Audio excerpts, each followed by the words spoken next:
Hey everybody, it's Chuck Esposito here with Jason McCormick at Red Rocks Racing Sportsbook. Another segment, we're going to talk about this week's games. Woo! It was a little rough on our end of the counter this week. It started on Saturday, of course, and Jay's going to talk about some of the big games on Saturday that went well for the bettors. Well, it seemed like every game went well for the bettors, but anytime you talk about the teams at the top of the rankings in the country, when they are covering at a high rate, LSU, Alabama, Notre Dame, Wisconsin, you can name all those teams that were 14 to 21 point favorites, and they just kind of ran through it.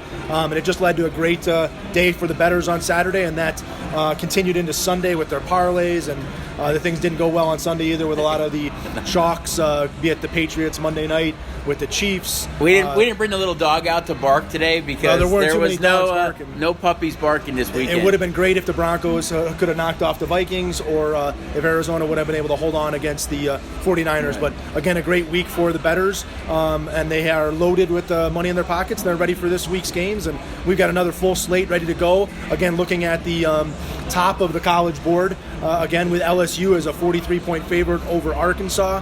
Some other huge games, though: Ohio State, Penn State, really selling out to see if Ohio State can put a whooping on them and improve that national championship possibility. Injured Tua Tagovailoa with Alabama, so we'll see what they can do. Georgia's another key game, but really the two games I'm looking forward this week is in the Pac-12. Both Oregon and Utah have both positioned themselves kind of in that 6 and 7 hole in the rankings, to where if LSU can knock off Georgia and some other things can happen, that the Pac-12, the window is open for them to jump in. And obviously if those teams need to run the table, and then we'll see a Oregon-Utah matchup in a Pac-12 championship that could lead to them getting into that 4 spot in the playoff. I'm in the minority. I know a lot of people don't think it'll be a Pac-12 team, but I really think it will be. I think if everything kind of plays out like we talked about, where LSU knocks off Georgia, I think there's a real chance that one of those two teams gets in. Yeah, and I think the committee has to take into account that Alabama doesn't have Tua Tagovailoa. Now, if they're going to win, they're going to get a win over Auburn. They're not going to play in an SEC championship game.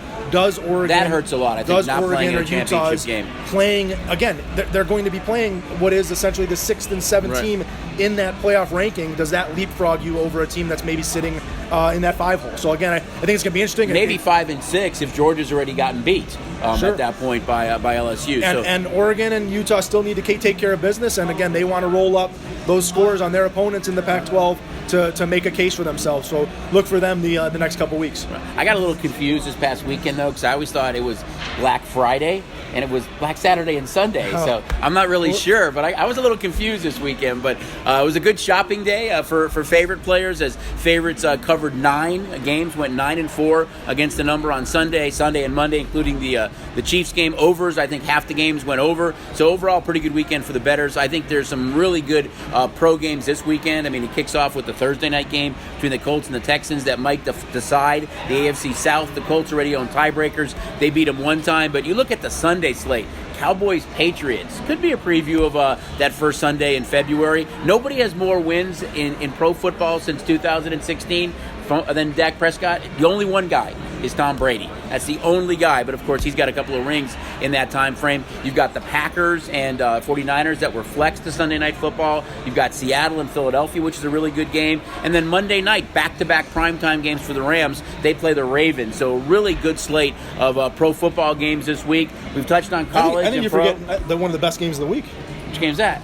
The Raiders at the Jets. They have to travel across country. How do you not talk about the Raiders right now? They're 6-4. True. If the Chiefs would have... it was the black and silver thing. I talked about Black Sunday. I was getting off the black. If the Chargers, who dominated that game on Monday night, are able to pull that off against the Chiefs, the Raiders are sitting in first place in the AFC West. Yep. I think this is... You pointed out, it's a tough travel schedule to go play the Jets. Early game on Sunday. That's where they're a short favorite, a 2.5, 3-point favorite. But again, very, very important game in the AFC playoff race. They've had success over the last couple of years traveling, too. We thought this year, that 5-week stretch where they wouldn't have a home game the entire month of October, that it would really be detrimental to the way their record was. But they went in and they played really well. Last year they traveled across country a few times, were successful. For me, they're probably the biggest positive surprise in the league. I think you can make a case that the Bears are the biggest disappointment, but the Raiders have been great. We've touched on college and pro, and now we have to talk about last man standing, college and pro. How many are left in both sides? Well, you've only got 2 left in college. You actually had 2 left in college